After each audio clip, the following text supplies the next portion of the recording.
Hello everyone, my name is Dee and welcome to Books and Quirks. Today is Friday, so it's time for a Friday Reads. Um, it's been a couple of weeks. Last week I did plan on filming, but on Monday of last week, on a personal note, one of my cats, Patches, my little black and white cat, I'll put a picture, passed away. Um, she was very sick her whole life, but this kind of was unexpected, and she went into congestive heart failure, and yeah, so I was very sad all week. I mean, I'm still sad, of course, but um, yeah, I didn't feel up to doing much of anything in terms of video wise. I was very emotional, and yeah, I'll miss her. She was my little cuddle bug. But that's just on a personal note. I thought I'd let you know since I've shown my cats before. I'm not sure if you guys watched those, but yeah, I recently did a cat tag. So anyway, I hope you all had a good couple of weeks. I hope you all have some good plans for the weekend, and it's not rainy. It's kind of rainy here, so I don't know what the whole weekend is going to be like. I haven't watched the weather, but yeah, so anyway, I did get a lot of reading done this past week, so I'll just get into it and tell you what I've been reading and what I'm planning on continuing to read this weekend. So the first couple of books that I finished were part of the Verus series, so I have continued along with that series, and I'm reading the entire thing with Cheryl of Sierra Flames Fan. We're having a blast. We both really enjoy the series, and this is the series that I've been speaking about. It's about, a world with mages. Our main character, Alex, is a mage, so he can wield magic. Each mage has different sort of powers, and he's always getting himself, tangled up into the mage politics, and even though he doesn't want to be, and it's very action packed, and I won't get into it much because I feel like I've spoken about this series so much, and I can't really give a synopsis since this is now, I finished with Cheryl the fourth and fifth book. So the fourth book is called Chosen, and we finished that last week. And this past week, we finished Hidden. We went right into the next book, and in a few days, we're going to be continuing on with the sixth book, which I forget the name of it, but I will put a picture. And yeah, it's just a really good series, and I'm so thankful that we heard about it from Mel of Mel's Bookland Adventures, and that we're continuing on together because it's a blast to read with Cheryl.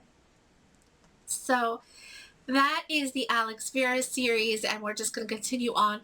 There are currently 9 books out. I did check because I was never sure. There are currently 9 books out. So, and I think another one is coming out soon, or in a few months, or a couple months.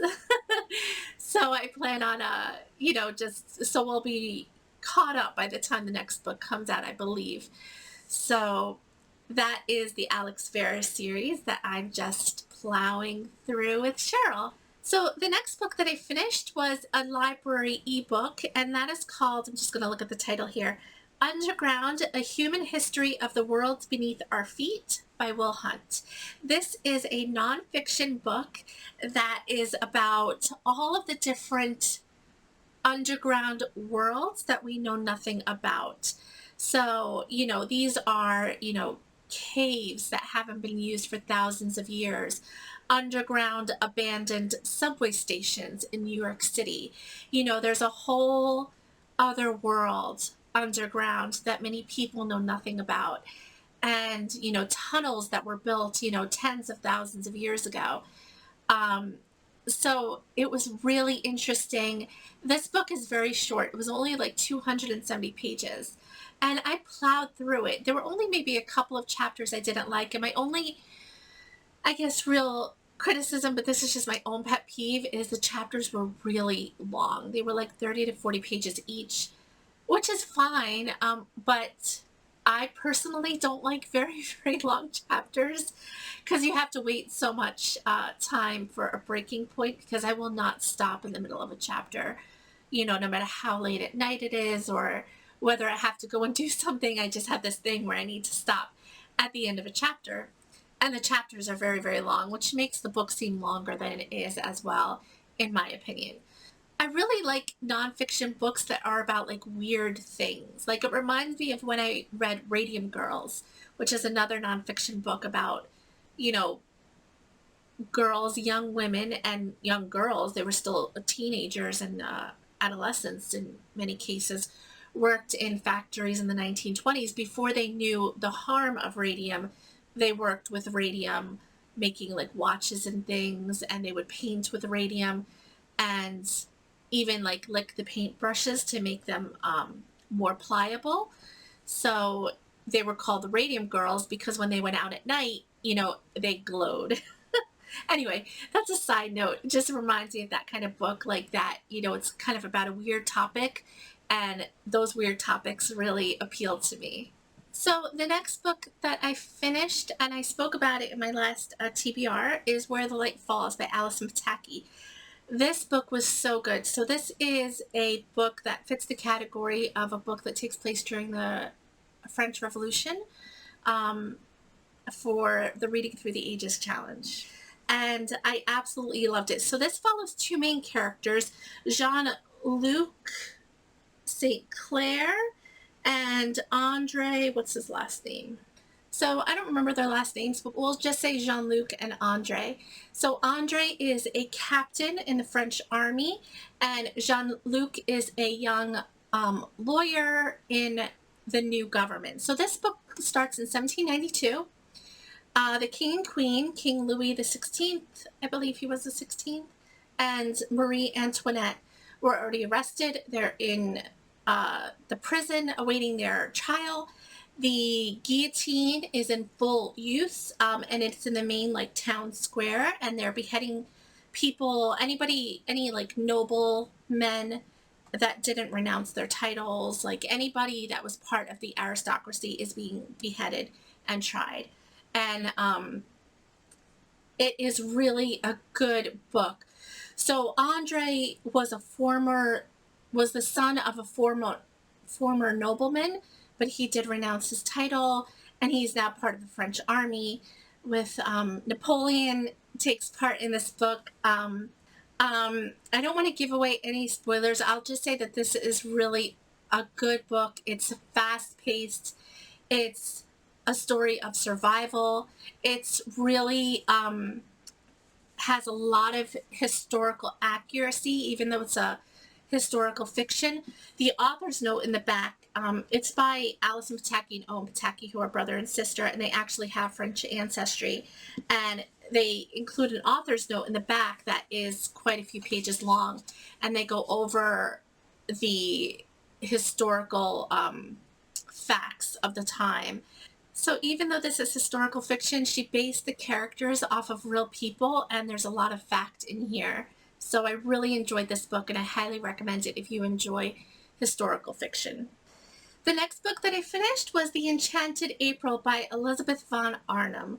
So this is a classic that was, I think, first published in the 1920s. Does it say it in here? I'm not sure.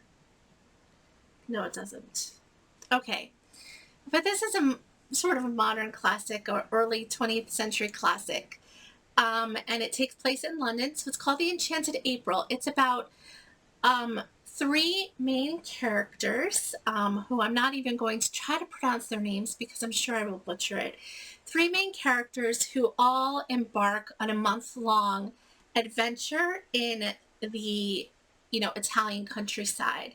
They rent an estate together, and they all need this kind of vacation they're all longing for something. They're all needing something, and they all need this vacation for different reasons. This book was quite witty. I really enjoyed it. I did listen to this on audiobook. I just found it easier than the written prose, and it was available as on audio on Scribd. So I don't know. I mean, this isn't my favorite classic. I'm calling it a classic because it was written so long ago. This isn't my favorite, but I really still enjoyed the wittiness. It reminded me a little bit of Jane Austen's writing in some respects.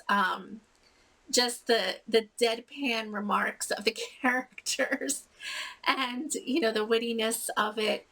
Um, but this book is very much character driven. There is not really a plot, so to speak, but I still really enjoyed it nonetheless. I'm not sure if I would have enjoyed it as much had I read it rather than listened to it, but it was an 8-hour audiobook, so it was, a good chunk of time, but I really enjoyed listening to the characters speak. It was much easier to follow that way. And it reminded me a little bit of Austen.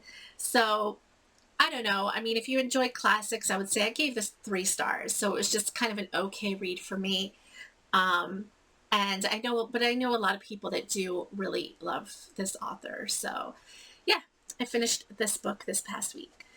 And the last book that I finished, I just read in one sitting, and it's a romance novel. It's called Wanting Mr. Kane by Nora Williams. I found it on Goodreads. I was just looking for something light and fluffy and romancy, and I found this, and it was quite enjoyable. It is an age gap romance, but the only problem is that this is part of a series.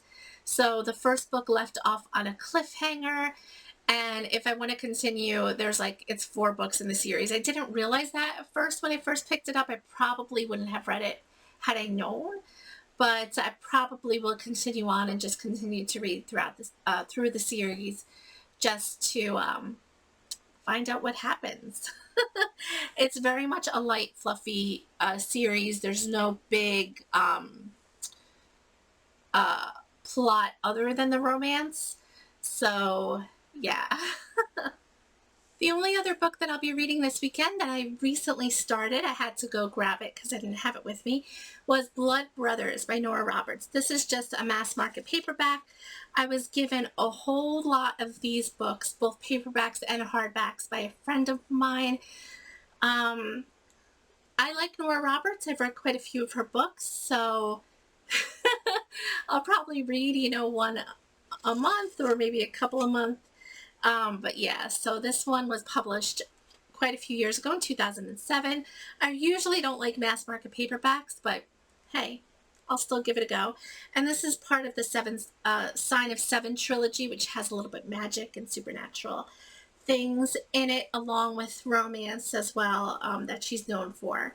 And yeah, so I will be continuing on with Blood Brothers by Nora Roberts. So that is all I have for you. Those are the books that I read. Those are the books that I'm continuing to read. And that's really all I have. I hope you all have a wonderful weekend. And I will see you all very, very soon.